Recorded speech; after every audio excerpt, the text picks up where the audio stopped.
Okay, we're recording this session, and this session will go on to YouTube, inshallah, when we processed it. Okay, so today we're doing something slightly different because we don't have a book club this month, but we are doing like a book review. And Ustad Dr. Mubarak has agreed to do this. So today the book we will be discussing is Tawhid and Science, Islamic Perspectives on Religion and Science by Prof. Osman Bakar. We will start with an overview of the book, some of the key concepts, and we will move on to a bit of a conversation about the book and about the topic in general. There are already many books about the topic of Islam and science. There are books such as those by Maurice Bucaille, What is the Origin of Man? He takes a more analytical and comparative approach. Then there is Ehsan Mahmoud's Science and Islam, which is a historical narrative introducing us to all the figures important to the development of Islam and science, Al-Khwarizmi and Al-Biruni. Then we have this big book by National Geographic, The 1001 Inventions. And this draws a through line from all the scientists. Like, for example, it draws a through line from Ibn Haytham's works on optics and the camera obscura to the camera that we have on our smartphones today. So it draws that links. Then there are books like Prof. Osman Bakar's, which is really quite different. So, and when a topic like Islam and science comes up, most people have in mind things like the verse of the Quran that talks about embryology, for example, that talks about alaq and nutfa and mudghah. What we are discussing today is a bit more fundamental. It relates to knowledge itself, how this knowledge is organized, how we experience it empirically, and fits within the hierarchy of knowledge. And the appreciation of this knowledge and is interrelated to this grand idea of the cosmos. So it's going to be an interesting discussion. So I hope all of you are ready. Today, our book review session will be chaired by one who is very close to us, is Dr. Mubarak. He has been a student of Prof. Osman Bakar. Dr. Mubarak himself studied under Prof. Osman for his PhD in Brunei and has maintained regular contact with Prof. Osman over the years. And Prof. Osman continues to be a mentor, if I can say so, to Dr. Mubarak. This is what lifelong learning looks like. It is about a genuine love for knowledge and for there to be an abiding relationship and contact with our teachers and our mentors. So thank you, Dr. Mubarak, for showing us what lifelong learning looks like. So Dr. Mubarak, welcome again to Wada Books.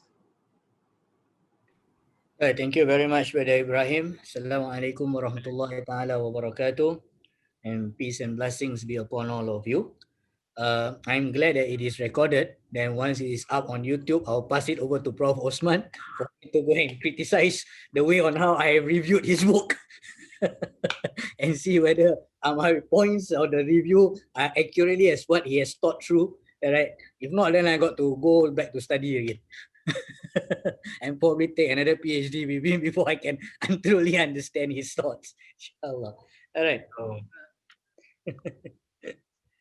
Now, a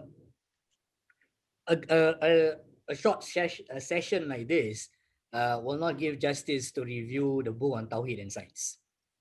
I will not give justice to review the book of Tawhid and Science. And there will be a lot of more questions that we will be asking and not clear off, all right, especially if we have never read the book Tawhid and Science.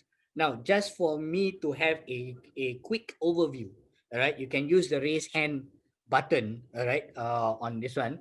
How many of you have read this book before? Okay, nobody, yeah? All right. Okay. How many of you have read other books of Prof. Osman Bakar?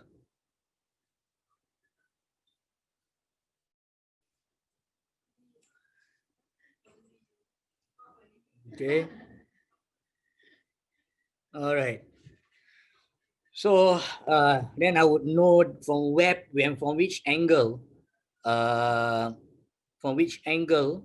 when questions comes in, right? In order for me to be able to address those questions, okay, about this whole topic on Tawhid and Science.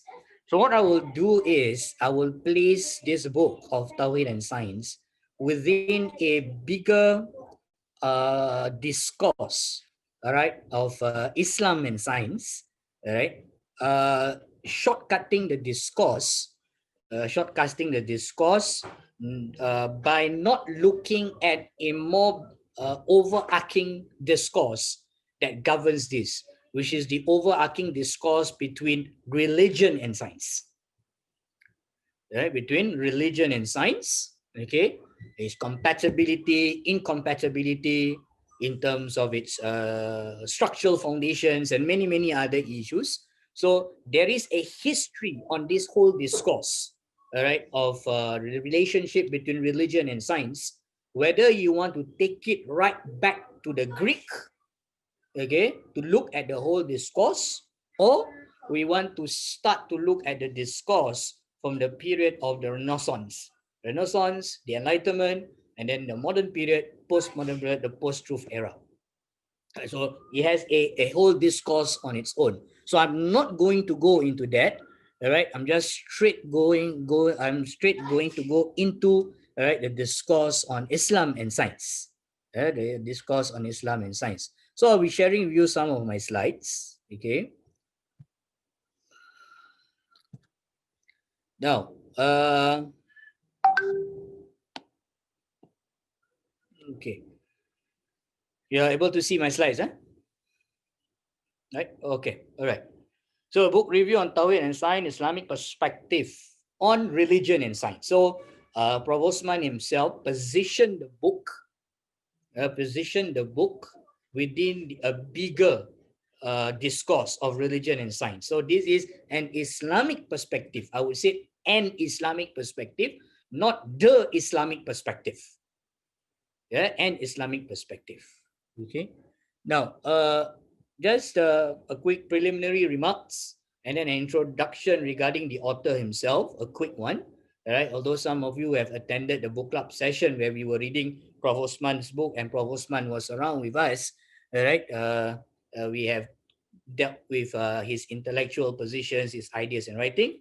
And then we talk about the discourse on Islam and science, and then an introduction about the book, how Prof. Osman are just going to focus on the philosophical framework that he brings in to this whole dimension of the relationship between Tawhid and science. And then after that, you can have our conversation. All right, some plenary remarks. The first one, as I have mentioned, this book review will skip the historical development of the discourse between religion and science. It goes straight into the discourse between a particular vision of this relationship, which is between Islam and science. Number two, the review and exposition are based upon our close acquaintance with the ideas of the authors, whom we first encountered nearly 2 decades ago as an undergraduate. We then became a student of the author since 2009, as how Brother Ibrahim has mentioned. Now, our intellectual development has highly been influenced by the author, who is an advocate of the Islamization of knowledge. This project was launched in 1977 after the First World Conference on Muslim Education in Mecca. We also studied in the institution that was created as a result of this project.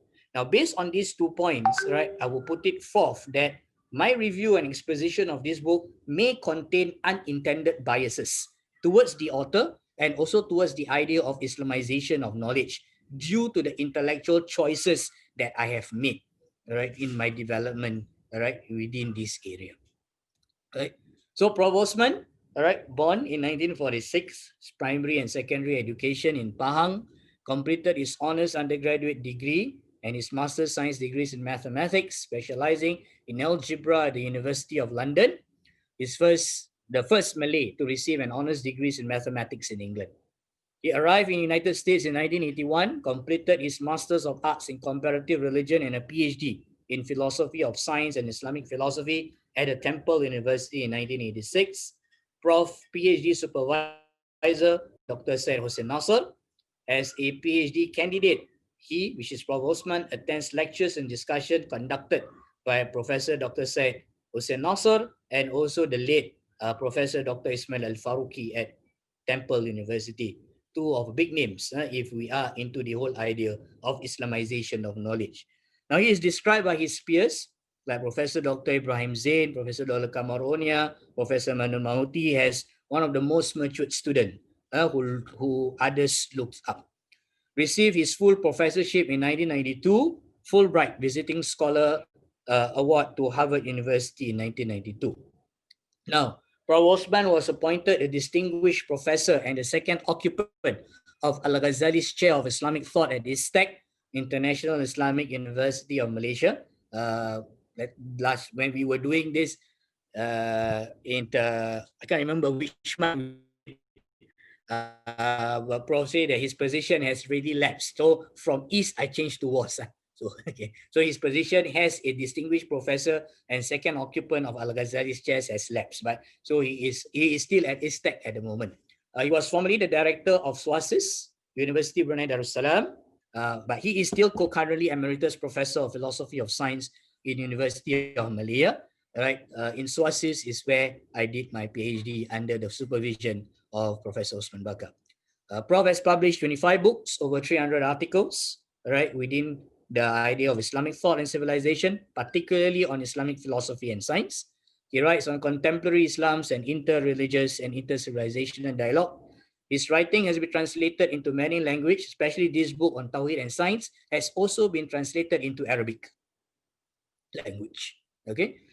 Served as a deputy chancellor, so some of his academic, I would say, his administration portfolios, part of it. He was the holder of the Malaysian Chair of Islam in Southeast Asia within the Center of Muslim Christian Understanding at Georgetown University in Washington. He has been listed of the 500 most influential Muslim since the year 2009, the inception of the book, right? Previously, I typed as 2000, then Prof. Osman corrected me during that session. Okay, so now, what are his categories of work? Right, his categories of work we can categorize it under three main topics: ilmu tawhid, inter-civilizational dialogue, and more currently, he looks at the science of civilization. So for thousands of years until modern times, different human societies and civilization have cultivated science and technology on a spiritual and moral foundation. So there was a unity of religion and science and technology, which was a faithful reflection of their holistic and unified view of cosmic reality and of human life. The epistemological sources of both religion and science, whether written or oral, were one and the same, believed to be of divine origin. More often than not, men of religion and men of science were represented by the same individual, thus again testifying to the unity of religion and science. So this is from his book, Islam and Civilizational Dialogue, right, that shapes the kind of works that Prof. Osman Bakar writes on. More recently, right, apart from the science of civilization, he has also gone into the Maqasid al-Sharia as part of the ethical dimension on the application of science and technology at a societal level. At a societal level. All right.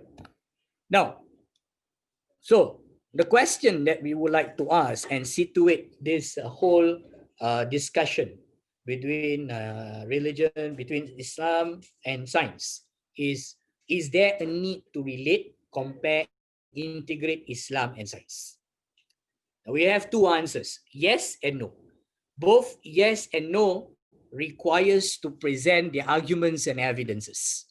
Within those who are no, all right, we have people like Professor Abdul Salam, all right, a Nobel Prize winner, and then you have Paris Hoodboy, okay, who says that there is no such thing.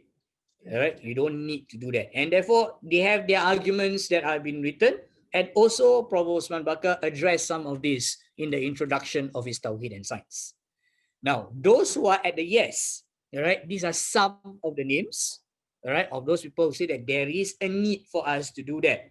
We have said Hossein Nasser, Osman Bakar, Ismail Faruqi, Naqib Al-Atas, Ziauddin Sadar, Maurice Bukel, has how pada Ibrahim has mentioned just now, Harun Yahya as a pen name, and many others, who have mentioned about those that requires we need to relook, to relate, compare, and integrate Islam and science. And here, science, right?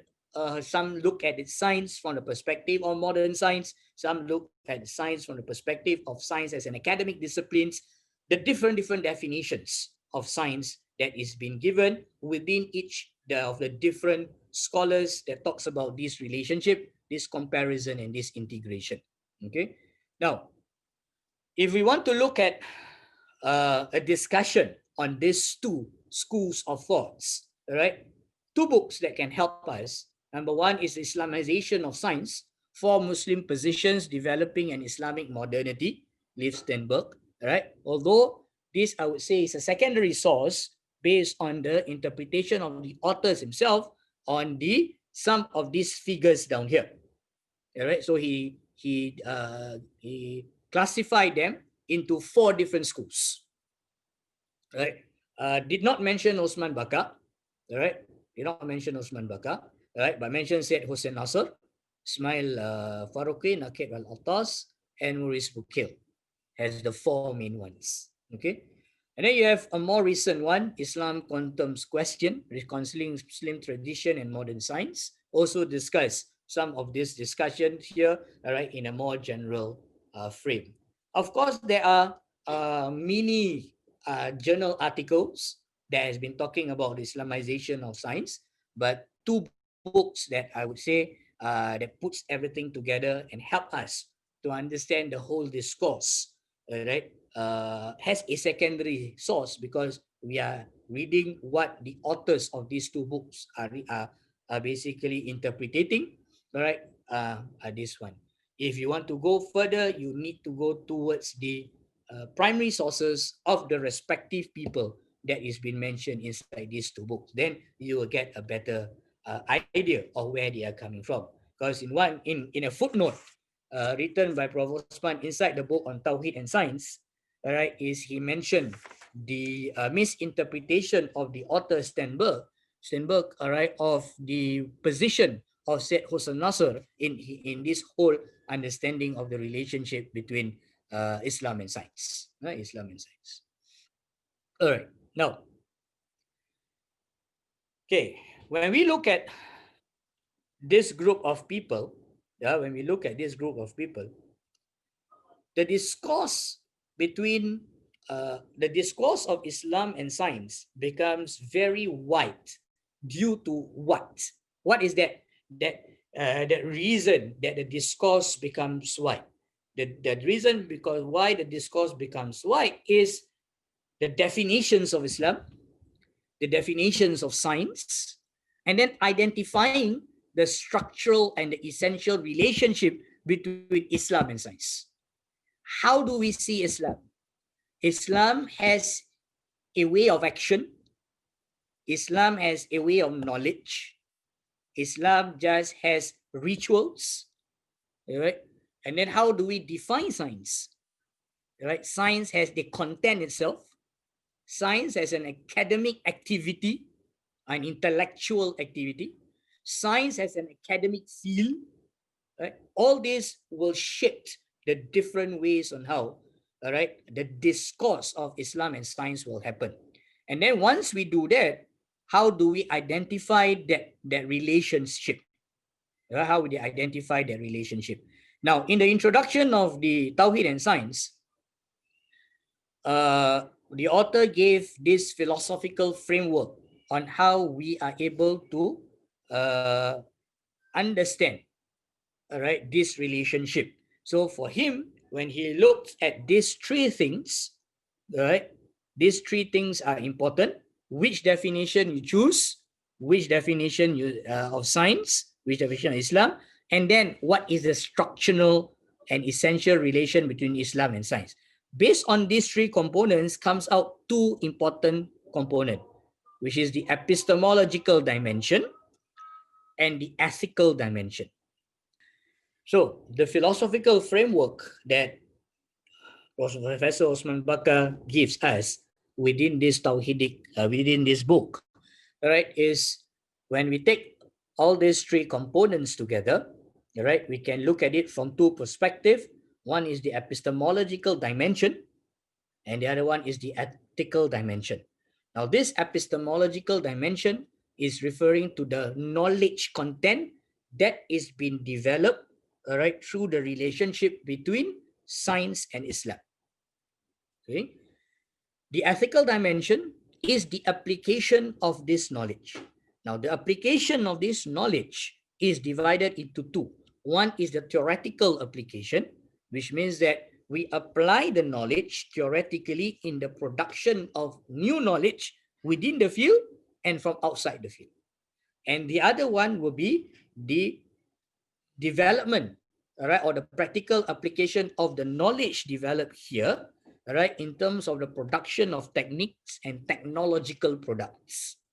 Now, when you talk about technological products and techniques, then you have another dimension that needs to be taken care of, which is the societal dimension, because that knowledge of science, that practical application, when it is applied, it will be the product that comes out will be given towards, right, society. Society will be experiencing the product of the knowledge content produced between, all right, the interaction between Islam and science.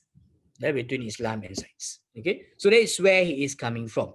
Now, from this, from this, we look at the book, where he mentioned that the main argument of this work is that all forms of science can be called Islamic when they are related to or based on the fundamental teaching of Islam on the metaphysical, cosmological, moral, and ethical level. And what is that principle that is going to bind Islam and science? For him is Tawhid. Right? So what does he do within the book? Synthesizing of his earlier works on Islamization of knowledge into one authoritative guide on how to achieve the desired synthesis. This book also includes new chapters. Now, the chapters are divided into 4 themes. Number 1, the epistemological foundation of Islamic science, which are 3 chapters. Man, nature, and God, which are 3 chapters. Islamic science and the West, 2 chapters. And number 4, Islam and modern science, 4 chapters. Now, he include inside this Tawhid and science 2 reviews that were written, all right, on the first edition. And one of the review concludes the review by saying that it's easy enough to add classes on Islamic ethics and Islamic arts in engineering curriculum, but the cost of such programs are high, and where do we go next? So a bit of a criticism upon the book. Okay. Now, here, if we will go back to this, we require some definition. What are the definition that he took, all right, for these 3 major blocks here? All right, Islam, science, and the structural and essential relationship. Okay, first, the definition of al-Tawhid. So how does he define it? Islamic science is precisely the kind of science for the Ummah needs for its spiritual and civilizational health. The spiritual and philosophical foundation of Islamic science and its attending intellectual infrastructure needs to be understood well before it could be constructed as an integral part of the all-embracing Islamic thought. Towards this end, we need to make clear the nature and multi-dimensional character of the relationship between science and Tawhid, in which light alone Islamic science find legitimacy and meaningfulness. Now, before I proceed on, we go back to this, okay? So the use of the term Islamic science, all right? Of course, there's this group of people, okay, who says that there is no such thing. You don't need to have that, all right? And they have presented their arguments. So here we are looking at the group of people down here, all right, who says that, yes, not only that you need to relate, compare, integrate Islam and science, even the name probably you need to identify so that it is different from how we know Western science is, all right, to be Islamic. And they also provide their respective arguments and evidences on why that terminology needs to be done. So Osman Bakar is one of them that will use the term Islamic science inside the book, but then he has clarified it, what it means by Islamic and un-Islamic. Islamic and un-Islamic. Okay. Now, what is Tawhid? Muslim religious consciousness is essentially the consciousness of the unity of God. The scientific spirit is not opposed to this religious consciousness, since it is an integral part of the latter. To possess a consciousness of divine unity is to affirm the truth that God is one in his essence, in his attribute and quality, and his work. One important consequence of affirming this central truth is that one has to accept the objective reality of cosmic unity. As a source of knowledge, religion is emphatic in maintaining that all things in the universe are interrelated in a web of cosmic unity through the cosmic laws governing them. The cosmos is made up of many levels of reality, not just the physical, but it constitutes a unity because it must manifest the oneness of its metaphysical source and origin religiously called God. In fact, the Quran strongly argues that cosmic unity is a clear proof of divine unity. What it entails is saying that here, right, Tawhid is the most basic foundation when you look at science as a act of God, as his works. So if his works comes from him, who is one, therefore the works itself needs to be interrelated. So there is a form of unity within the vast diversity that exists. So what does the science needs to do? The science needs to discover this unity in a nutshell, you say. Okay. Now, what is the definition of term? What is the definition of Islam that is being adopted by Prof. Osman here? Okay. The word Islam not only to refer to its normative teachings that allow for fresh interpretation, but also to its culture and civilization, as this dimension as is manifested throughout Muslim history. If Islam is understood in this sense, then it has to be inclusive of its past intellectual culture, of which science used to be an integral part. A discussion of Islam and science based on this broader meaning of Islam would necessarily differ in scope, content, and depth from the one that ignores the traditional theories and practices of science in Islamic civilization and their conceptual relationship with religion. It is a position that is informed by solid knowledge of the history of Islam, the religion, and Islam, the civilization. This civilizational approach to the Islam and science discourse, which is sensitive to tradition, is based on the conviction that past formulation of the relationship between religion and science have an intrinsic value that makes them relevant to contemporary attempts to arrive at the same conceptual goal. So which definition of Islam? What is so Islamic about the Islamic science defined by this group of people? All right. So it is not looking at Islam just from the perspective as it is a religion of practice, but it is Islam has the civilization. So when you look at it from a civilizational perspective, there are many components that needs to be integrated and unified. Right? So that's the way on Islam, how the term definition of Islam is being used here. So it's not about your halal and haram. Yeah, it's not just about your halal and haram. Now, what is the definition of term is science? Right? So in this book, he mentioned that it might not be so obvious to all of us what science is all about, but some will take it differently. Given the fact that the term science has been used, so there is a usage in the modern scholarship in the broader sense of an academic or scientific field, as in Islamic tradition, which in Arabic we call it ulum, sciences, or ilm. So ilm can in Arabic as a singular can be translated as knowledge. It can also be translated as a science. So but then when it comes to ulum, it is sciences. So sciences is like the term sciences is used in an academic field. We prefer to adopt this usage. In this book, we are limiting the domain of scientific disciplines for our consideration to the mathematical, natural, and cognitive science, including psychology and medicine. We also have included the engineering sciences, which were treated in the Islamic scientific tradition as branches of mathematics. Our discussion of the kind of relationship that exists between Islam and science is primarily aimed at these sciences. So these sciences is referring to mathematical, natural, cognitive science, including psychology and medicine. Not only does this book provide discussion of the main principle of this relationship, that are common to all the sciences, but it also deals with the specific relationship between Islam and each of the sciences considered. This principle would provide us with a clear outline of the structural and essential relationship between Islam and science. So it takes the definition of science, a definition of Islam as a civilization, the definition of science has a academic field, and within the book limited, right, to mathematical science, natural science, cognitive science, including psychology and medicine. Yeah, that's how he defines it.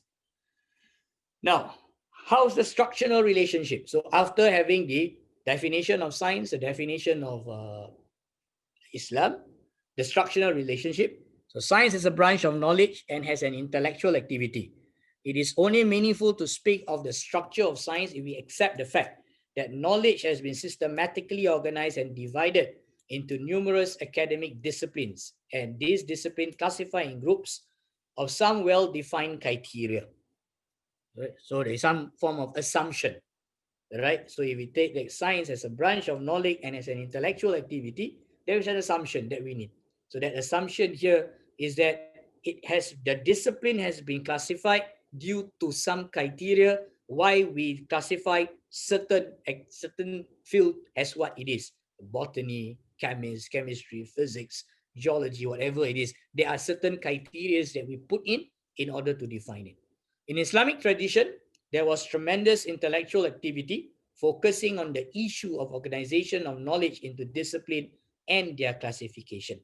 Now, one of his book, which is the classification of knowledge, talks about this topic on classification of knowledge in Islam. Right? Now, what are the four main principles that makes what a science, according to the book, will be a science as an academic field needs to have a well-defined subject matter or the objects of study. Number two, there must be basic premises and assumption of the discipline as the immediate epistemological foundation for the discipline. Number three, the methodology employed in the study of the subject matter. And number four, the main goal of the science is to discover that aspect of reality pertaining to its object of study. So we can see that all these four are very epistemic, very epistemology, in a sense. Now, then how you get that structural relationship between Islam and science, right? That is the structure of science, right? Need to have these four things if you want to call it an intellectual activity. Then if I take Islam as a way of a civilization, where is that knowledge coming from? Given that the fact that the structural division of sciences pertains generally to epistemological issue, it is most appropriate to relate this to the dimension or religion of Islam dealing with knowledge. This means we are here interested in exploring Islam's inner resources that would enable us to shape them in a universal vision of Islam as a way of knowledge rather than Islam as a way of action and a way of doing things. More to the point, if you would like to see the four structural components of science, the four that we mentioned, to be in harmony in Islam, then we have to make sure that they have been shaped by the relevant ideas embodied in those sciences. Now, those sciences are referring to the sciences where in Islamic intellectual tradition has categorized them into the theoretical sciences: metaphysics, theology, cosmology, psychology, and eschatology, which are related to the structure of science.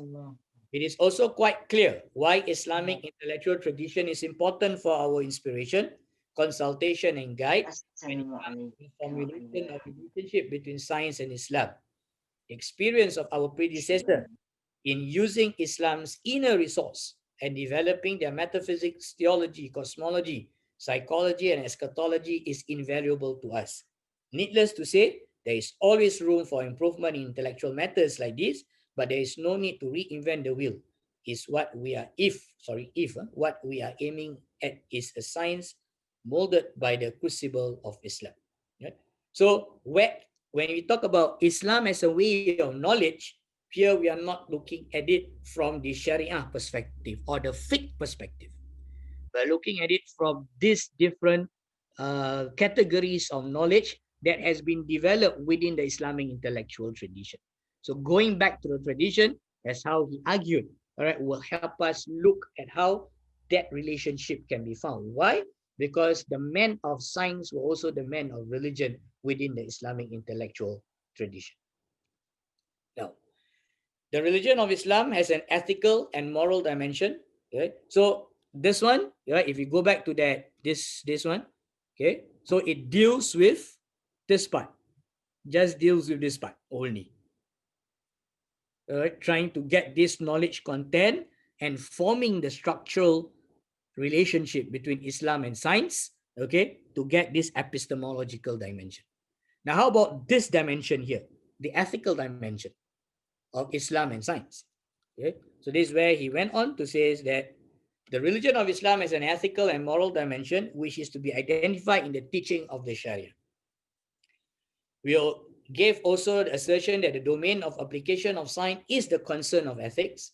Certainly important are the issues of a cultural valuation and appreciation of science. Science is a cultural institution and a necessary societal context for the cultivation and progress of science.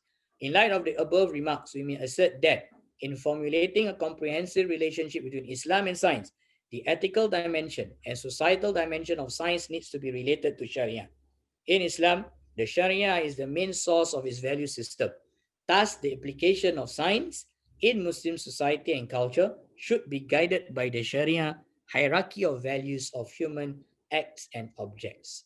So, the application of Sharia in terms of the hierarchy of values here, the hierarchy of values is referring to those which are obligatory, those which are sunnah, all right, harus, haram, and those which are highly makruh, right? Those and that is not recommended. It's basically in from the perspective of the application of science. Okay? Right. Then he concludes the introduction by saying that what we have done in this book is to establish the philosophical framework of this complementary relationship between the Tawhidic worldview and furnish basic principles that need to be applied to specific situation in a more detailed manner. This further works requires the collaboration of Muslim scholars and thinkers representing all fields of study. Okay? So this is the conclusion of the introduction after he introduces this philosophical framework that governs all the chapters within the four themes that has been mentioned inside here. Now, what are some thoughts on the philosophical framework? Now, the book dealt sufficiently with the epistemological dimension of the structural relation between Islam and science, but the ethical dimension is only briefly mentioned. Okay? So the ethical dimension in terms of its societal, in terms of its ethics, its application, application from the perspective of theory and the perspective of it producing techniques and technology, these are not sufficiently dealt with within the book. And the framework provided is also, from what I see, is incomplete due to the following reason. The influence of politics in both the epistemological and ethical dimension of Islam science and the structural relation of science and Islam is not dealt at all. And we know that if you were to go back to this, okay, politics will also determine what kind of knowledge is supposed to be developed due to whatever decision that has been made. And politics will also, dictate or tells you what kind of ethical dimension, what are the things that you need to develop it into practical application that so-called will benefit society. So what is beneficial to society, will also have that political implication in it. So politics is not really put in within this whole framework of analysis. Now, another one that is not really put in is the human agent is required to realize the epistemological dimension of the structural relationship. This means ethical values will have to be dealt within this section of the framework. What do I mean by this? This part of the framework here, this part of the framework focus totally on the epistemic, which means that, we have that four definition, the object of study, the assumption, the methodology, and the goal. But in order to realize, to where you get your data, you carry out the experiment, we still have the human agent that is working inside here. Now, having the human agent inside here, it also needs to be governed by an ethical dimension. Right? So that aspect is not dealt with within this framework. The role of education within both the epistemological and ethical dimension between the structural relationship of science. So where is education then? Right, within the whole framework, especially the student-teacher object relation, right, in both the epistemological and ethical dimensions of the framework. Right? So these are some of my thoughts on the philosophical framework, right? The details of, all right, how he brings it in, all right, into this discussion based on the framework, all right, there is where, all right, we can read the book, all right, with that 12 chapters that he has mentioned. So I will pause here, all right, for us to have a discussion.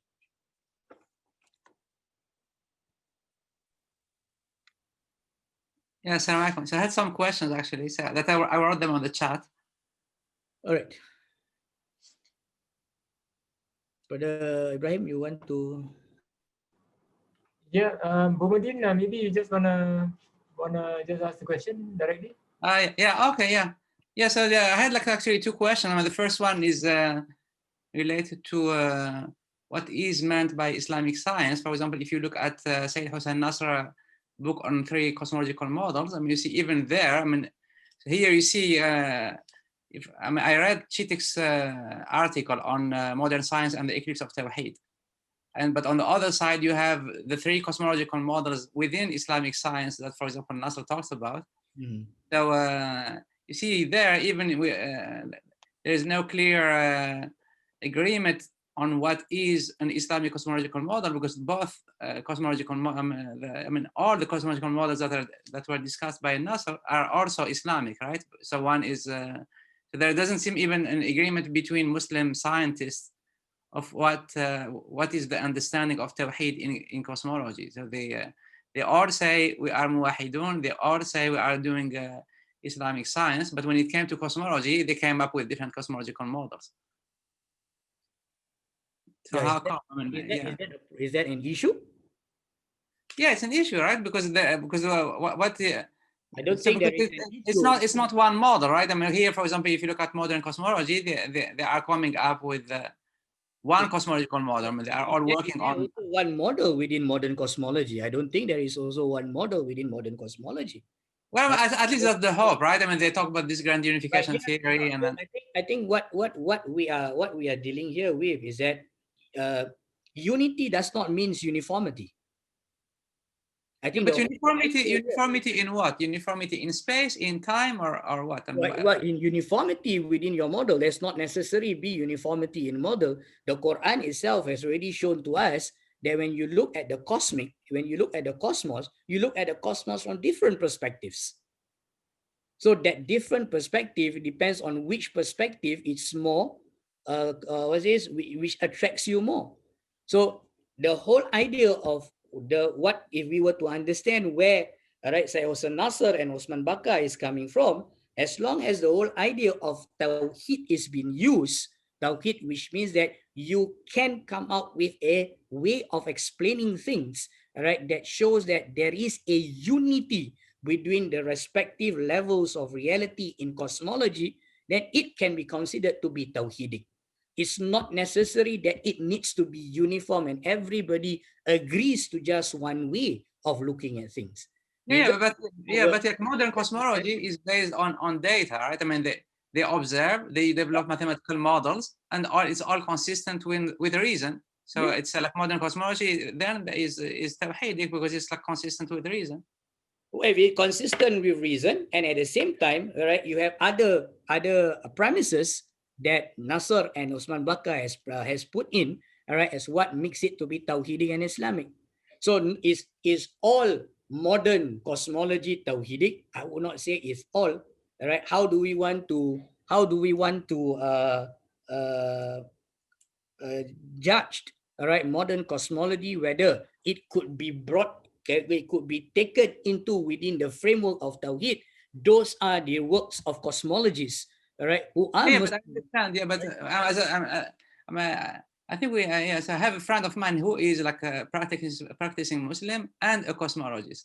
Yeah. And then we had like similar discussions like we are having now, but somehow we didn't reach an agreement because for him, they are not doing anything non-Islamic because all they are doing is, because I sent him Chitik's paper. Yeah. But for him, they are not doing anything non-Islamic, which are just looking at the data. So he said, we are looking at the observables, we measure things, we use mathematics, and that's it. I mean, he said that this is all we are doing. I mean, and then the other models are, being ignored because they are not consistent with mathematics. If I could interrupt at this time, I think we discussed this matter of cosmology in our book club discussion on the subject of cosmology, and I think some of the very similar themes were brought up in the discussion points. So for today, while I appreciate your comments on cosmology, we need to confine our discussion on our Prof. Osman Bakar's Tawhid and Science. Yeah, no problem. Because for me, like cosmology was just part of science. Yeah, that's right. Yeah. Sure. So just wondering if. So can I ask a second question then? I think your second question is related to the subject. Yes, please go ahead. Yeah. So the second question is that what are the consequences of this way of thinking on modern science, since modern science is also a consequence of Islamic science because it's natural development. Well, if you look at if you go towards the book, all right, Prof. Osman will say that it is yes and no. It is yes and no that modern science is a natural cause of modern science is the natural consequence of Islamic science, right? It is yes in terms of its methodology that they have used, because it is in the study of the world of nature. So you cannot run away from the methodological approach that is being used. Empirical mathematics, you cannot run away from that, right? But it is no, all right, because of certain elements that is being removed, because it is that they want it to suit within the worldview of the West, which is not the same as how science was developed within the Islamic civilization. So it is a yes and a no from both sides of it. Yeah. So that's why you have those people who says that, right, as I mentioned at the very beginning, all right, those who says that there is no need for us to relate because science is science. Science is the study of the cosmos. Whether you are Muslims or you are not, you are looking at the same world of nature. Right? It's the same world of nature that you are looking at. You are using the same methodology. You are using the same mathematics. You are using the same instruments and all that. Okay? But of course, the other school of thought says that it is true on one end, but it is not true on the other end, because you can be looking at the same thing, but what are you looking out for? What kind of relationship are you looking out for? What kind of conclusion will you come for? All right. So then it goes back to the idea that is science value free? And this whole idea of science is value free within Western philosophy of science has been debunked. That science is not value free because it is developed by the human agent that lives within a certain cultural context. And looking at modern science itself, all right, they chose what to ignore from the Islamic science, being a natural consequence of Islamic science, all right, what to include and what not to include. So that's how we will look at it, yes and no. And he addressed this in the book Tawhid and Science, which I encourage you to read if you want to know more of the arguments from him. Yeah. So since you spoke about human agency and all that, I was wondering if I can draw you out on the importance of the Muslim scientists having this Islamic view of knowledge and Islamic view of science. How should a Muslim scientist approach it, and how would it be different from an agnostic scientist, for example? No, when we use Hello. Yes. Yes. Mubarak, can I add in something? Yeah, sure. Coming from a historian, I'm a history teacher. All right, for the rest of you, I just have a question. This concept of Islamic science, okay? Because I think it is interesting for you to get involved in it and to think about it. But I think that it, as what the other person has contributed, it may create certain kind of unintended consequence. Because the last time when we study about history, I think one person, infamous person that quote something very similar to what we are discussing right now is Adolf Hitler, when he started to label Jewish science. So the problem is that when he started to talk about Jewish science and everything, he created an unintended consequence whereby he started to marginalize a lot of scientists, a lot of researchers from Germany, and they migrated to US. So my question is, the concept of Islamic science, it is interesting, it is very deep thinking, but you got to be careful because it may create an unintended consequence. Because I'm just trying to look back at what happened in the early 20th century. Thank you. But we cannot deny that unintended consequences can happen. We cannot deny that, right? The whole idea of the importance of putting the what's this adjective of Islamic in front of science by that group of people, all right, who says that, all right, is to differentiate between the philosophical and epistemological foundation of the science that is developed within two different civilizations, right? Two different civilizations. Okay, the Islamic civilization, all right, and our Western civilization. Now here, when we talk about Western civilization, we are not referring to any geographical location, all right? We are referring it to, all right, the ideas that are there, right? The ideas that are there, the fundamental epistemological basis, right, of how enlightenment, all right, modernism and postmodernism and also post-truth era that is there. Now, yes, uh, unintended consequences, we do not know how it is going to be, all right?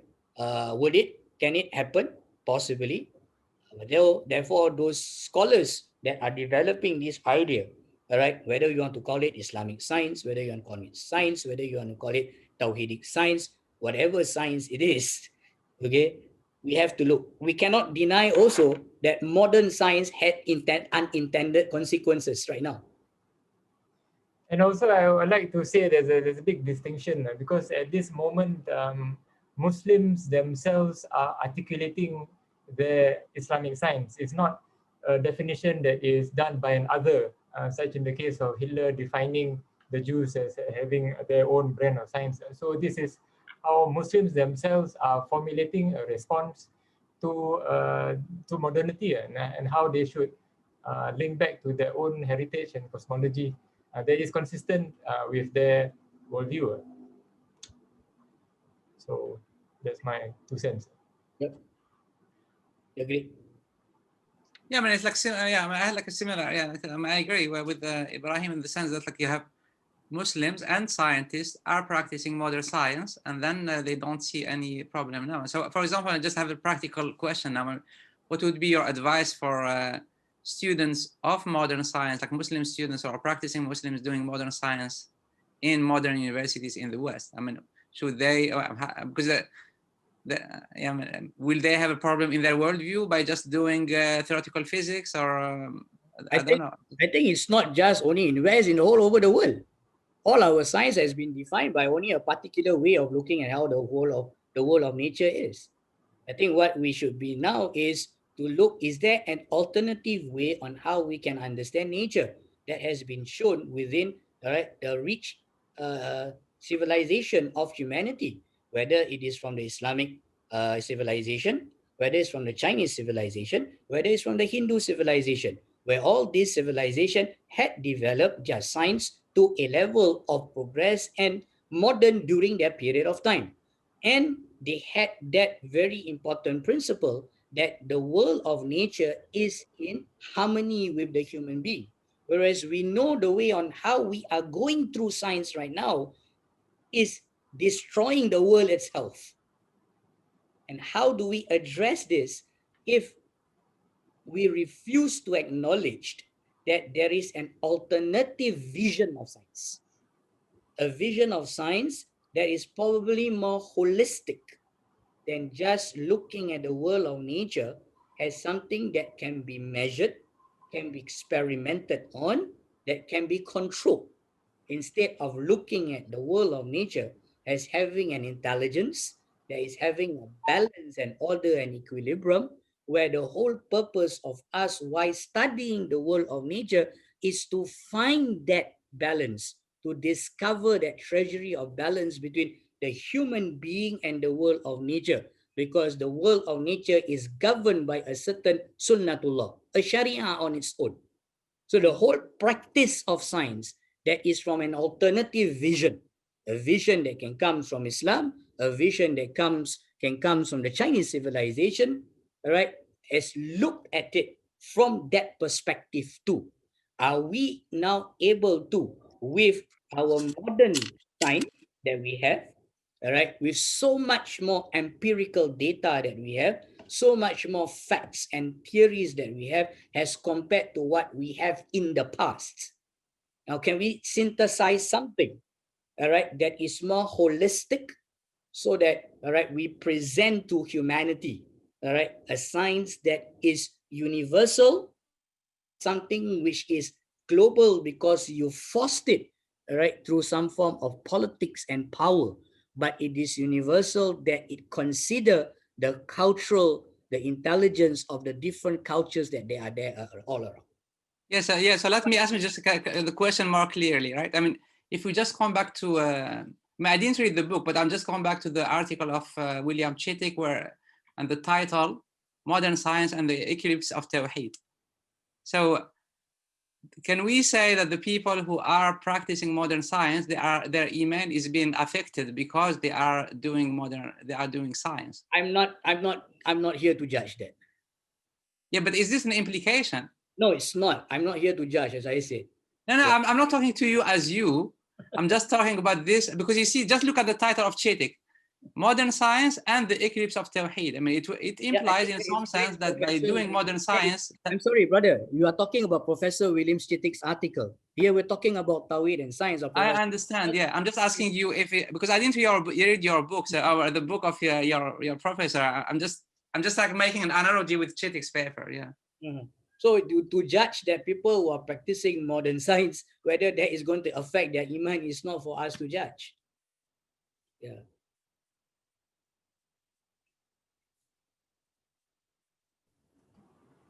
Okay, do we have any other comments? And because the idea of this review is so that we have an idea about the book. And alhamdulillah, we've been provided by the help of Dr. Mubarak a very nice overview and a very nice roadmap of how we can prosecute this reading of this book. So I'm just wondering if there's any questions that will help in our approach of this book by any member of the audience.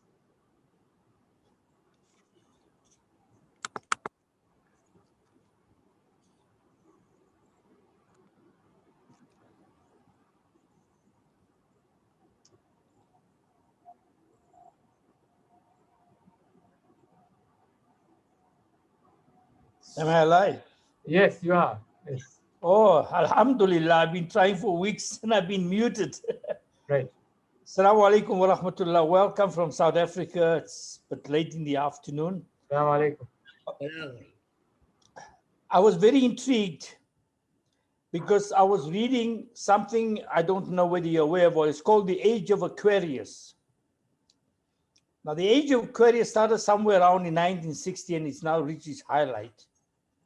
And the Age of Aquarius is where they're going to bring science and religion together, where they're bringing science and religion to able to find a synthesis.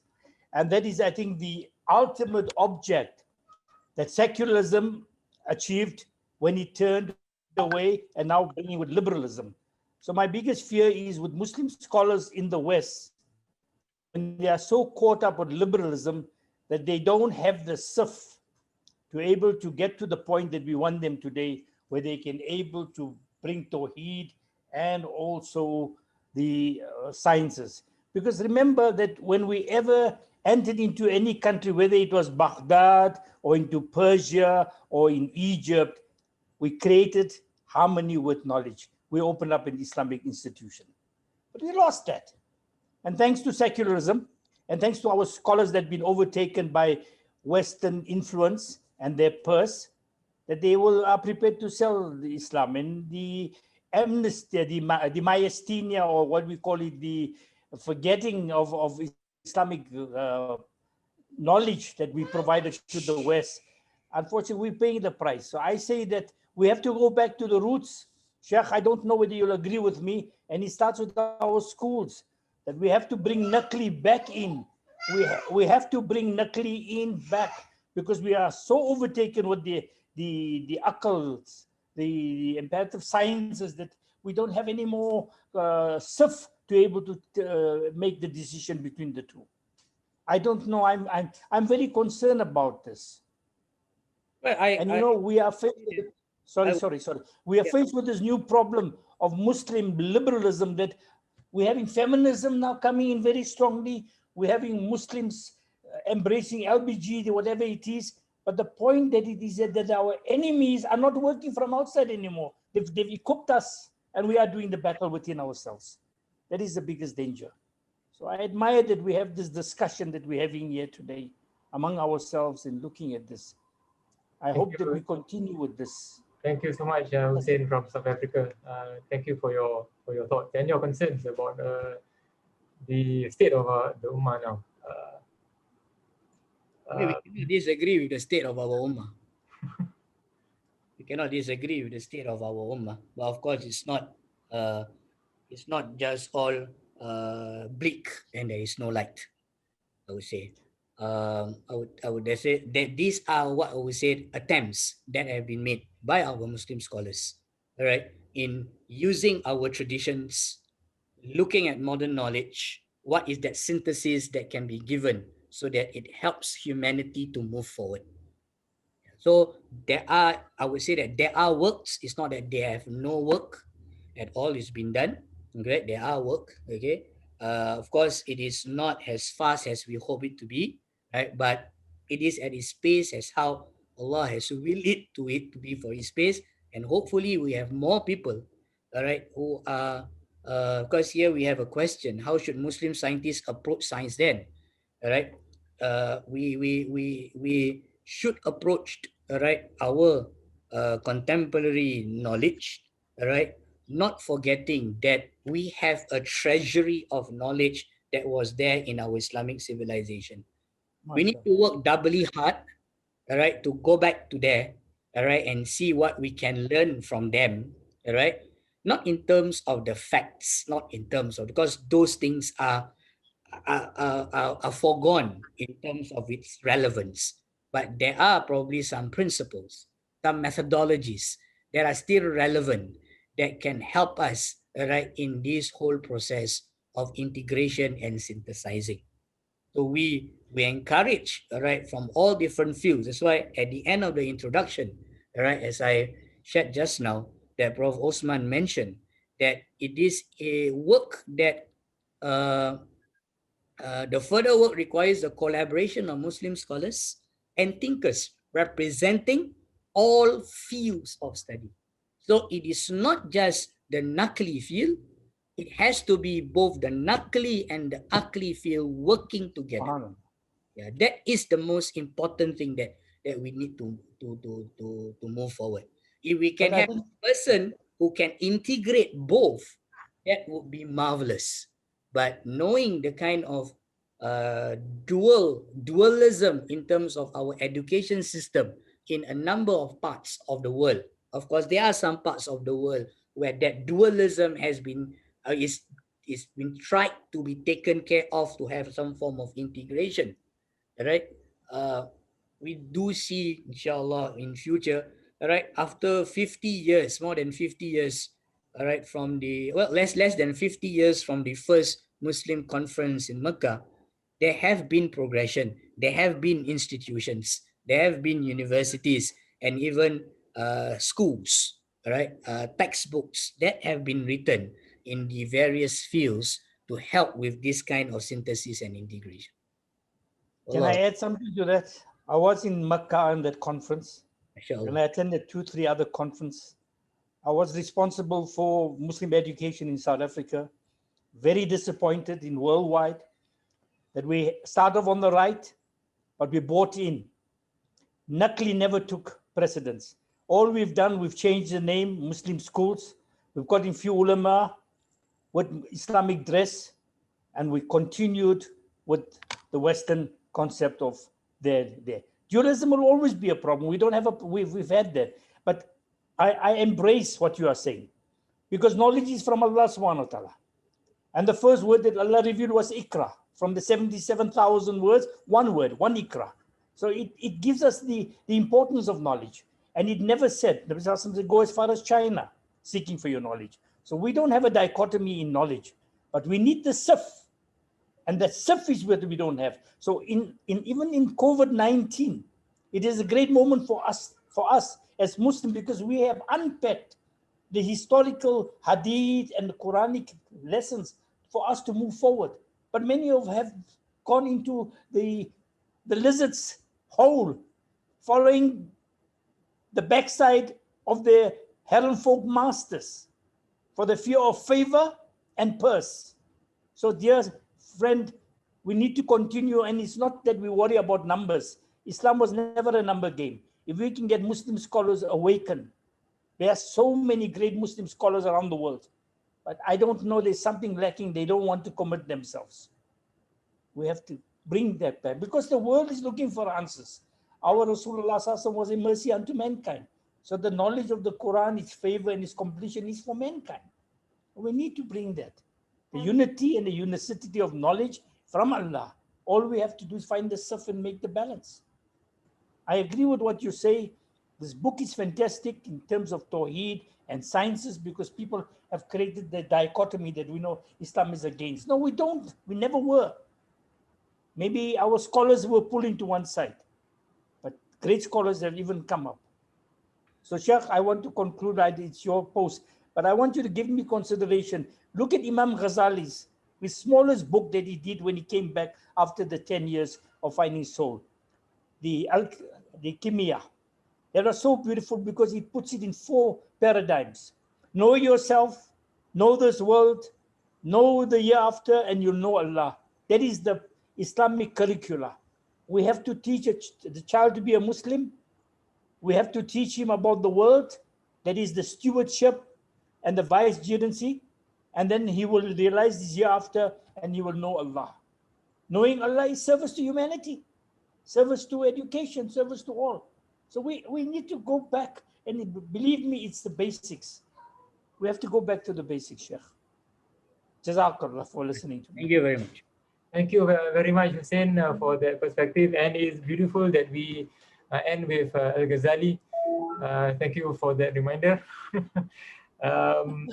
It's already almost 15 past 9 o'clock. And thank you all for this very energetic discussion. This is something that, as Prof. Osman Bakar pointed out, this is the issue of our time.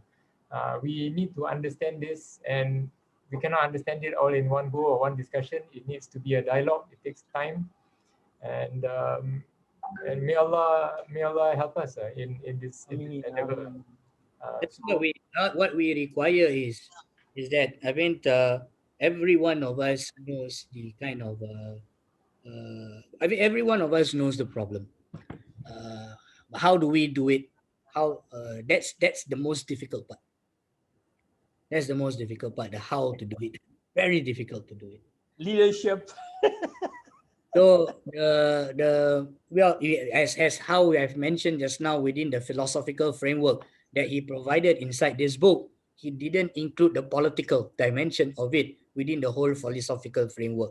There was a reason, because that political framework will influence everything, either towards it or away from it. That's very clear. All right. On that's why he did not put the philosophy, the political part within that whole framework. But here, if we whether whichever school of thoughts that we take in terms of the Islamization of science, Islamization of knowledge, whether we want to use the term Islamization, whether we want to use the term Islamic or not, I think those are peripherals kind of discussions. Very peripheral kinds of discussion. What is important here is for us to know that if science is the study of the world of nature, if by studying science is not bringing us closer to Allah, then it becomes un-Islamic. Full stop. As clear as that. If by unraveling the treasuries of the world of nature, whether I look at it at the cosmology, whether I look at it in botany, whether I look at it in chemistry, I'm not able to see unity within it that leads me towards his attributes and his qualities. And then I have to check the one who is interacting with the world of nature. Right? Where has my Tawhid goes to? Is it just a lip service that I'm doing? Or is it really now directing my thoughts and my action? Whatever the scholars or group of scholars that I've been doing is basically trying to help us, the common people, to direct our thoughts and action in a way that everywhere that we turn around, we see that it is a sign of Allah subhanahu wa ta'ala. That's the whole purpose of the science, inshallah. Allahu Rasulu Alam. Thank you very much to everyone for the lively discussion. It is a hot topic. It is definitely a hot topic. Science and religion has always been a hot topic. All right. I think we should continue with this. Yes. All right. And the formulation will also be hot because it really depends on which dimensions, the definition of Islam, the definition of science, the structure relationship, all right, the different views of it, and those kind of things that we are going to deal with. Allah Subhanahu Alam, I pass it over to Brother Ibrahim. Alhamdulillah, thank you for all this, and thank you for everyone who contributed their thoughts and wisdom and ideas and questions. Yes, thank you so much. And now it's left for us to read the books. We need to do our work. I know it sounds very simplistic, but yeah, each and every one of us has to endeavor towards knowledge, and Rome was not built in a day. So Bismillah. Ustaz, could you do us the pleasure of guiding us out with a dua? Brother Hussein, can you read us with a dua? Brother Hussein, can you lead us with a dua? Your barakah. Line's not clear. Can you hear me? Yes. Yes, we can hear you. Bismillah. Alhamdulillah Rabbil Alameen wa aqid muttaqin wa salatu wa salam ala khatimi ya anbiya wa mursaleen. Ya Fattahu bika nasta'in. Ya Fattahu bika nasta'in. Ya Fattahu bika nasta'in. Ya Allah, open our hearts. Ameen. This is the age for scholars, Ya Allah. We are being persecuted from every side, Ya Allah. I can imagine the time when Imam Ahmad had to face the question of the Quran, Ya Allah. It is coming again today. It is about the question of the Quran. Ya Allah, he paid his price, yet Allah, but it stands monumental. For that sacrifice today, we can honor the Quran, that it is your creation, Ya Allah. And that is the biggest mistake we would have made. Ya Allah, kun fayakun was your word, and everything that came thereafter was your word, Ya Allah. So is knowledge. Increase in us the fortitude to continue with this knowledge. Increase in us the zeal to pass on this knowledge. Increase in us that we can leave a legacy of knowledge behind for the generation that is to come. Ya Allah, everything happens in your qadr. Ya Allah, in your qadr, Ya Allah, let us bring honor to the house of Rasulullah sallallahu alaihi wasallam wa akhir dawana. Alhamdulillah rabbil alamin. Assalamu alaikum wa rahmatullahi wa barakatuh. Wa alaikum salam. Thank you, everyone. It was a beautiful discussion. Alhamdulillah.